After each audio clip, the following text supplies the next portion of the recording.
25వ అధ్యాయము. యెహోవా, నీ దిక్కునకు చూచి నా ఆత్మను ఎత్తికొనుచున్నాను. నా దేవా, నీ యందు నమ్మికయించి ఉన్నాను. నన్ను సిగ్గుపడనీయకుము.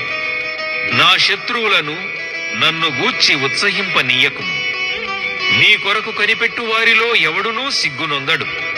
హేతువు లేకుండానే ద్రోహము చేయువారు సిగ్గునొందుదురు. యెహోవా, నీ మార్గములను నాకు తెలియజేయుము. నీ త్రోవలను నాకు తేటపరచుము. నన్ను నీ సత్యముననుసరింపజేసి నాకు ఉపదేశము చేయుము. నీవే నా రక్షణకర్తవైన దేవుడవు. దినమెల్లా నీ కొరకు కనిపెట్టుచున్నాను. యెహోవా, నీ కరుణాతిశయములను జ్ఞాపకము చేసుకొనుము. నీ కృపాతిశయములను జ్ఞాపకము చేసుకొనుము. అవి పూర్వము నుండి ఉన్నవే గదా. నా బాల్య పాపములను నా అతిక్రమములను జ్ఞాపకము చేసుకొనకుము.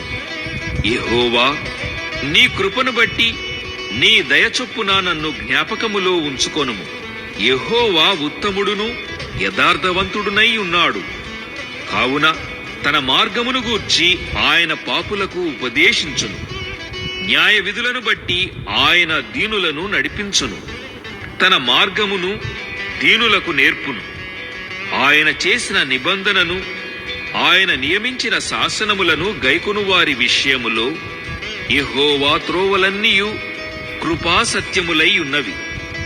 యెహోవా, నా పాపము బహుఘోరమైనది. నీ నామమును బట్టి దానిని క్షమింపుము. యెహోవా యందు భయభక్తులు గలవాడెవడో వాడు కోరుకొనవలసిన మార్గమును ఆయన వానికి బోధించును. అతని ప్రాణము నెమ్మదిగా ఉండును. అతని సంతానము భూమిని స్వతంత్రించుకొనును. యెహోవా మర్మము ఆయన యందు భయభక్తులు గల వారికి తెలిసి ఉన్నది. ఆయన తన నిబంధనను వారికి తెలియజేయును. నా కనుదృష్టి ఎల్లప్పుడూ యెహోవా వైపునకే తిరిగి ఉన్నది. ఆయన నా పాదములను వలలో నుండి విడిపించును. నేను ఏకాకిని, బాధపడువాడను. నా వైపు తిరిగి నన్ను కరుణింపుము. నా హృదయ వేదనలు అతి విస్తారములు. ఇక్కట్లులో నుండి నన్ను విడిపింపుము. నా బాధను, నా వేదనను కనుగొనుము. నా పాపములన్నిటినీ క్షమింపుము. నా శత్రువులను చూడుము. వారు అనేకులు. క్రూర ద్వేషముతో వారు నన్ను ద్వేషించుచున్నారు. నేను నీ శరణుజొచ్చి ఉన్నాను. నన్ను సిగ్గుపడనీయకుము. నా ప్రాణమును కాపాడుము. నన్ను రక్షింపుము.